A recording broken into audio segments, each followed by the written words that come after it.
మీరు శ్రీలు అనే పుస్తకాన్ని ఒక ఐఏఎస్ ఆఫీసర్ పేరు డాక్టర్ అద్దంకి శ్రీధర్ బాబు గారు, ఈయన ఐఏఎస్ అయిన తర్వాత కలం పట్టుకొని యువతకి దిశానిర్దేశం చేయాలని ఆయన ఐఏఎస్ చేయడానికి ముందు పడినటువంటి కృషి పట్టుదలని యువతకి తెలియజేసి వారిని ఒక దిశానిర్దేశం చేసి ముందుకు తీసుకెళ్లాలన్నటువంటి తపంతో మీరు శ్రీలు అనే పుస్తకాన్ని రచించడం జరిగింది.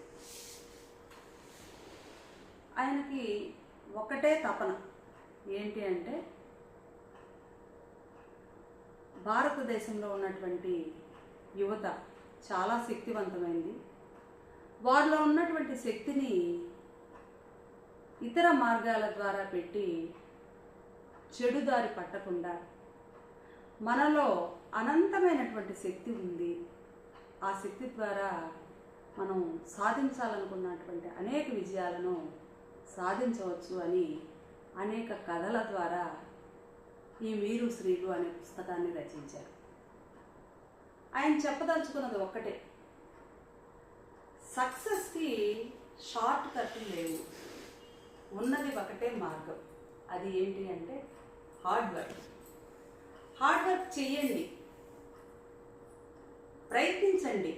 ప్రయత్నించండి, ప్రయత్నాల ద్వారా మాత్రమే విజయాన్ని సాధించగలమని చెప్తారు. ఇందులో నాకు చాలా బాగా నచ్చినటువంటి 3 కథలు ఉన్నాయి. అవి ఏంటి అంటే ఒక జిరాఫీ కథ, ఒక వెదురు చెట్టు కథ, నవజోత్ సింగ్ క్రికెటర్ గురించి. ఈ కథలు చెప్పుకునే ముందు పుస్తకంలో ఆయన అక్కడక్కడ అద్భుతమైనటువంటి ఉపదేశాలు చేశారు. ఒక తండ్రిలా, ఒక గురువులా, ఒక స్నేహితుడిలా బతిమాలారు యువతని. దయచేసి ఇలా ఉండండి, ఇలా చదువుకోండి, ఇలా క్రమశిక్షణతో ఉండండి అని చెప్పి. ఆయన ఏమంటారంటే ప్రకృతిలో చాలా ఆహారం ఉంది పక్షులకి, అయితే గూట్లోనే కనుక ఉన్నట్లయితే పక్షులకు ఆహారం ప్రకృతి అందించలేదు. పక్షి ఎలా సంపాదించుకోవాలి? ప్రకృతిలోకి రావాలి, తిరగాలి, గింజలను ఏరుకోవాలి, తినాలి, అంటే కష్టపడాలి. కష్టపడకుండా పక్షికి కూడా ఆహారం దొరకదు. పక్షి ప్రకృతిలో బోల్డంత ఆహారం ఉంది కదా అని గూడులోనే ఉంటే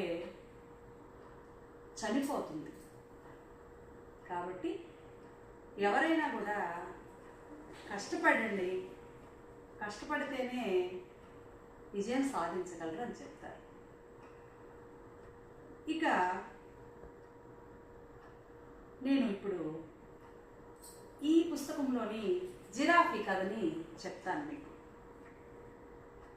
జిరాఫీ జీవకోటి అంతట్లో కూడా అత్యంత పొడవైనటువంటి ఇది బిడ్డనికి జన్మనిచ్చేటప్పుడు దాదాపు 8 అడుగుల ఎత్తు నుండి బిడ్డని ప్రసవించడం జరుగుతుంది.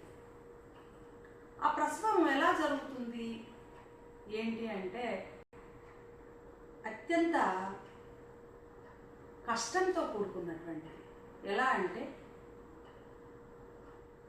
జిరాఫీ తన బిడ్డని కన్నప్పుడు 8 అడుగుల ఎత్తు నుంచి కిందకి పడ్డప్పుడు ఆ పసికోన ఒడుకుతూ కనిపిస్తుంది. ఆ జిరాఫీ ఆ పసికోన దగ్గరకు వచ్చి ముద్దాడబోతూ వెంటనే ఏదో గుర్తుకొచ్చినట్టు దూరంగా జరిగి వీలున్నంత వరకు కాళ్ళను వెనక్కి చాచి ఒక్క తన్ను తంతుంది జిరాఫీ పిల్లని. చూసే వాళ్ళకి ఇదేంటి ఇంత దయాజాలి లేని తల్లి అనుకునేటట్లుగా అనిపిస్తుంది. అది ఆ పసికునంత దూరం పోయి పడుతుంది. కొద్దిసేపు అయిన తర్వాత మరలా ఒక తన్ను తన్నుతుంది. అది మళ్ళా అంత ఎత్తున ఎగిరి కింద పడుతుంది. అలా తన్ను మీద తన్ను తన్నుతూ ఉంటుంది జిరాఫీ. దయాజాలి లేదా అప్పుడే పుట్టినటువంటి పసికూన ఇప్పటి వరకు తల్లి కడుపులో వెచ్చగా ఉన్నటువంటి ఈ జిరాఫీ కూనని ఇంత దయాదాక్షిణ్యం లేకుండా తల్లి జిరాఫీ ఎలా పంపుతుంది అని చూసేవాళ్ళకి అనిపిస్తుంది. కానీ అసలు రహస్యం ఏంటి అంటే, ఈ జిరాఫీ కూన పుట్టిన వెంటనే తన కాళ్ళు కనుక సాగకపోయినట్లయితే క్రూర జంతువుల ఆహారానికి బలైపోతుంది. అందుకని పెద్ద జిరాఫీ ఈ జిరాఫీ యొక్క కాళ్ళు సాగటానికి ఆ విధంగా తన్నడం జరుగుతుంది.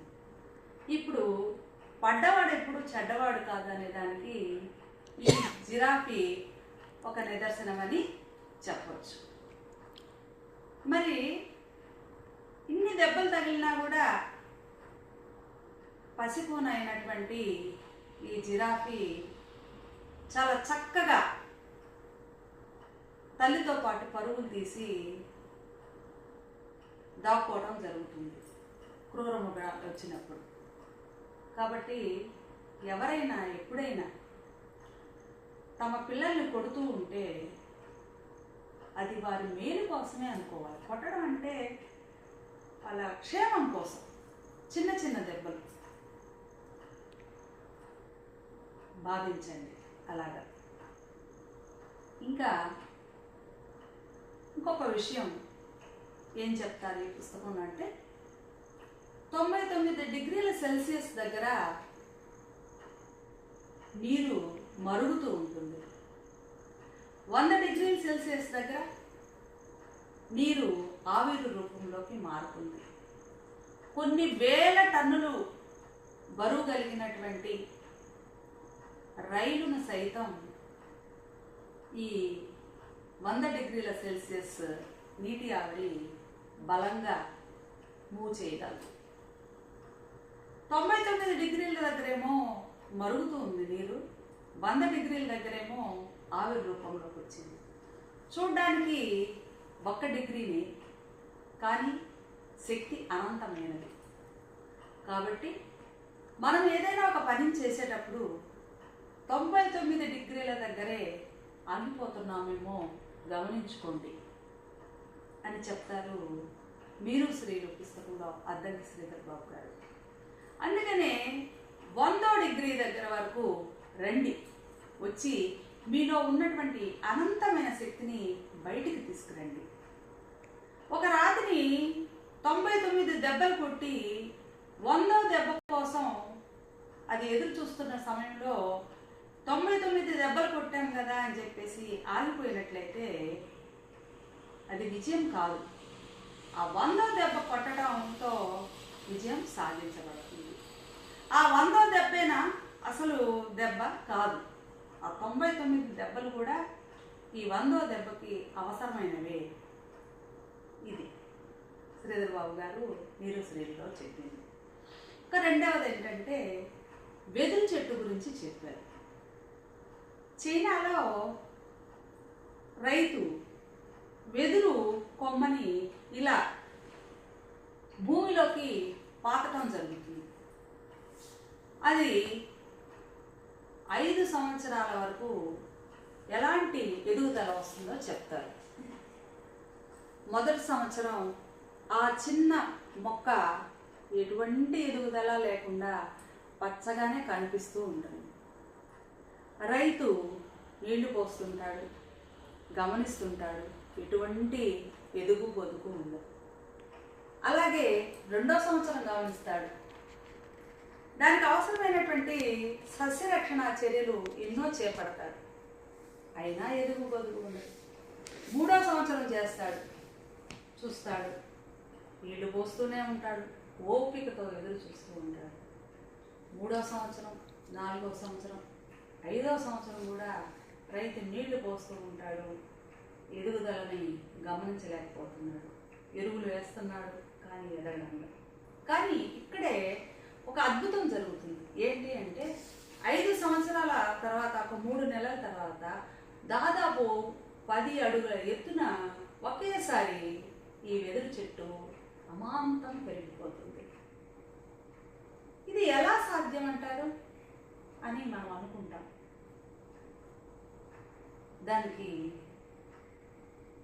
విషయం ఏంటంటే, ఈ భూమిలో నాటినప్పటి నుండి ఈ 5 ఏళ్ల వరకు భూమిలో ఈ 10 అడుగుల ఎత్తు ఎదిగేటటువంటి వెదురు చెట్టుకు ఆసరాగా మారాల్సినటువంటి వేళ్ళు లోపల విస్తరించబడుతూ ఉంటాయన్నమాట. ఒక బలమైన పునాదిని వేసుకుంటాయి. అలాగనే చిన్నపిల్లలు 1వ తరగతి నుంచి 5వ తరగతి వరకు ఒక 5 సంవత్సరాల పీరియడ్, 6వ